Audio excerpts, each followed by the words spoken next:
नमस्ते। कभी सोचा है हमारे चारों ओर अरे कितने अलग अलग तरह के जीव जंतु रहते हैं। आज ना हम इसी कमाल की दुनिया की खोज करने वाले हैं। तो चलिए सजीव जगत की विविधता के एक बड़े ही रोमांचक सफर पर। तो चलिए हम भी इस क्लास के साथ एक नेचर वॉक पर चलते हैं। अरे वाह, देखिए, इनके साथ एक वैज्ञानिक हैं डॉक्टर रघु और एक प्रकृति के जानकार मणिराम चाचा भी हैं। और ये बच्चे, ये तो अपने आसपास की दुनिया के रहस्यों को जानने के लिए कितने ज्यादा उत्साहित हैं। तो ये बच्चे निकल पड़े हैं, बहुत ही ज्यादा एक्साइटेड हैं। और हो भी क्यों ना, आज वो प्रकृति के चमत्कारों को अपनी आंखों से जो देखने वाले हैं। सब ये जानने के लिए बेताब हैं कि उनके चारों तरफ कितने अलग अलग तरह के पेड़ पौधे और जानवर हैं। अच्छा, एक बात बताइए, क्या कभी अपने आसपास के पार्क या बगीचे में बहुत ध्यान से देखा है, एक छोटी सी जगह पर ही कितने अलग अलग तरह के जीव जंतु एक साथ रहते हैं? है ना कमाल की बात? अरे वाह, जरा देखिए तो बच्चों ने क्या क्या देख लिया। पेड़ों पर कूदते हुए बंदर, नाचता हुआ खूबसूरत मोर, रंग बिरंगी तितलियां और पता नहीं कितने ही तरह के पक्षी, और सबकी चहचहाट भी एक दूसरे से बिल्कुल अलग।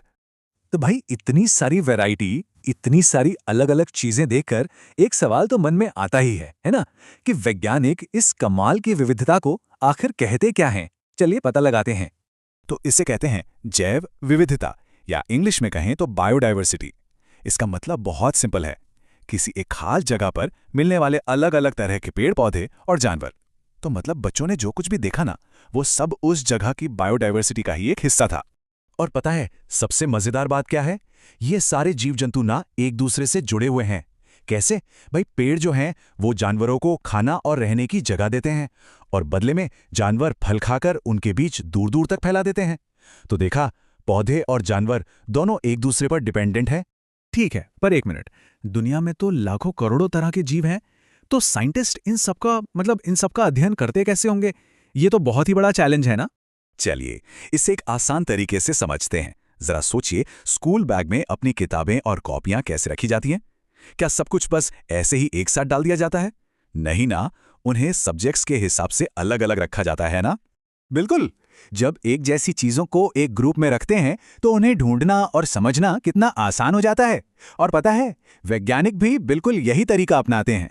तो चलिए अब हम देखते हैं कि वैज्ञानिक किन क्लूज यानी सुरागों का इस्तेमाल करते हैं इन पौधों और जानवरों को अलग अलग ग्रुप्स में बांटने के लिए। ठीक है, तो सबसे पहले बात करते हैं पौधों की। हमारे चारों तरफ इतने अलग अलग तरह के पौधे हैं, आखिर इनको कैसे समझा जाए? तो साइंटिस्ट ना पौधों को ग्रुप में बांटने के लिए मेनली 3 चीजों पर ध्यान देते हैं। पहली, पौधे की हाइट। दूसरी, उसके तने का टाइप, वो हार्ड है या सॉफ्ट। और तीसरी, उसकी शाखाएं कहां से निकल रही हैं, जमीन के पास से या फिर तने में ऊपर जाकर। तो सबसे पहला ग्रुप है पेड़ों का। जैसा कि हम सब जानते हैं, ये लंबे होते हैं, इनका तना काफी मोटा और हार्ड होता है, और इनकी जो ब्रांचेस होती हैं वो तने में काफी ऊपर से निकलती हैं, जैसे कि आम का पेड़ बिल्कुल सही उदाहरण है।